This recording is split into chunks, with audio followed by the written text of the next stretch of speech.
السلام علیکم ورحمۃ اللہ تعالی وبرکاتہ نحمدہ ونصلی علی رسولہ الکریم اما بعد فاعوذ باللہ من الشیطان الرجیم بسم اللہ الرحمن الرحیم۔ حصول برکت کے لیے ایک بار درود شریف پڑھ لیجیے۔ اللہم صلی علی سیدنا و مولانا محمد معدن الجود والکرم وآلہ وبارک وسلم۔ دوستوں، میں جیش محمد مصباحی آج آپ کی خدمت میں موتیوں کا ہار کے نام سے ایک ویڈیو لے کر کے حاضر ہوا۔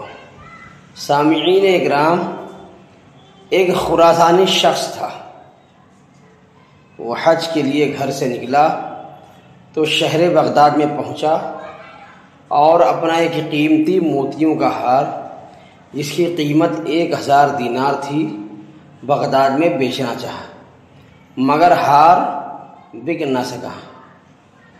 ناچار اس نے یہ قیمتی ہار ایک عطار کے پاس، جس کی شہرت اچھی تھی، امانت کے طور پر رکھ دیا اور حج کو چلا گیا۔ پھر جب حج کر کے واپس آیا اور اس عطار سے اپنا ہار واپس مانگا تو وہ عطار پھر گیا اور کہنے لگا کہ نہ میں تمہیں جانتا ہوں اور نہ کسی ہار کو، اور اس بیچارے خراسانی کو دھکے دے کر دکان سے نکال دیا۔ لوگ جمع ہوئے تو سب نے عطار کی حمایت کی اور اس خراسانی حاجی کی کسی نے طرفداری نہیں کی۔ یہ حاجی بڑا حیران ہوا اور بار بار اپنا قصہ سنانے لگا، مگر اس کی کوئی سنتا ہی نہ تھا۔ مجبور ہو کر یہ خلیفہ وقت عضد الدولہ کے پاس پہنچا اور اپنا پورا واقعہ بیان کر دیا۔ خلیفہ عضد نے کہا، تم کل صبح جا کر اس عطار کی دکان پر بیٹھ جاؤ، وہ نہ بیٹھنے دے تو اس کے سامنے کی کسی دکان پر جاؤ اور مغرب تک بیٹھے رہو اور عطار سے کوئی بات نہ کرو۔ اسی طرح 3 دن کرو۔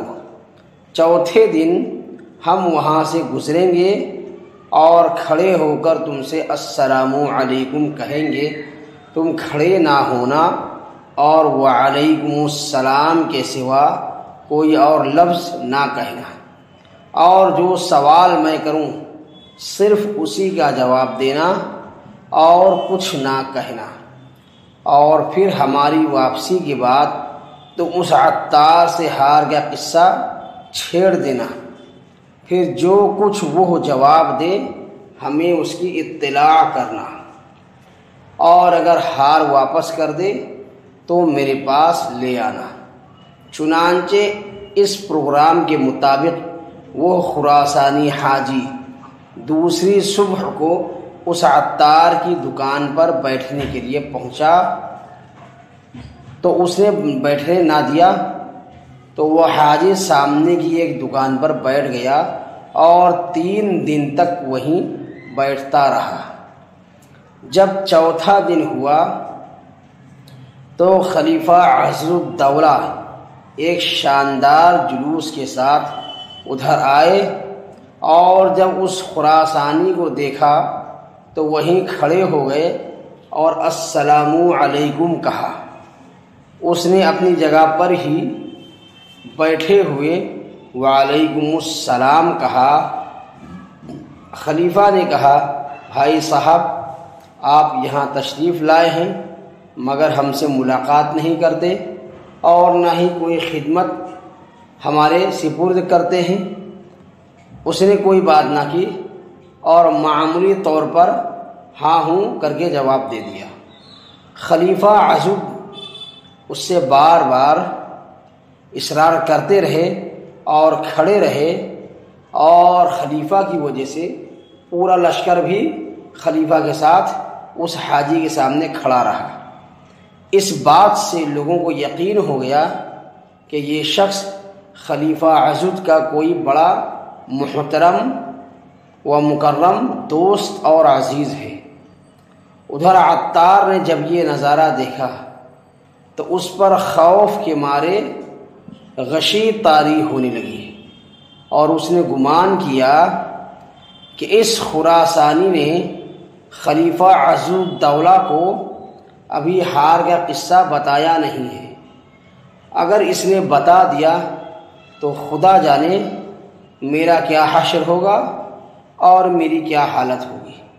خلیفہ عضد جب وہاں سے چلے گئے تو وہ عطار خود اس خراسانی کے پاس آیا اور کہا کہ آپ نے یہ نہ بتایا کہ وہ ہار آپ نے کب اور کس چیز میں لپٹا ہوا ہمارے پاس رکھا تھا، آپ مجھے یاد دلائیں، شاید یاد آ جائے۔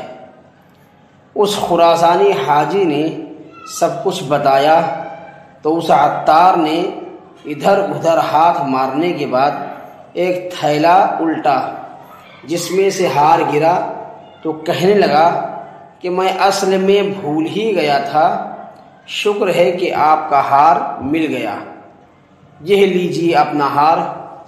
خراسانی اپنا ہار پا کر سیدھا خلیفہ عضد کے پاس پہنچا۔ خلیفہ عضد نے اس کے ساتھ اپنے حاجب کو وہ ہار دے کر عطار کی دکان پر بھیجا، جس نے عطار کو پکڑ کر وہ ہار اس کے گلے میں ڈال دیا اور اس کو دکان کے دروازے ہی پر پھانسی دے کر لٹکا دیا، اور اعلان کروا دیا کہ یہ اس شخص کی سزا ہے کہ جس کے سپرد ایک امانت کی گئی مگر وہ منکر ہو گیا۔ جب کئی دن گزر گئے تو حاجب نے اس کی گردن سے ہار نکال کر حاجی کے سپرد کر دیا اور جانے کی اجازت دے دی۔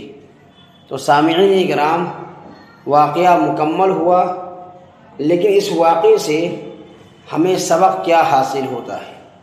اس واقعے سے ہمیں یہ سبق حاصل ہوتا ہے کہ امانت میں خیانت کرنا بہت بڑا جرم ہے، اور خیانت کرنے والا آدمی کبھی کامیابی نہیں پاتا، نقصان ہی اٹھاتا ہے۔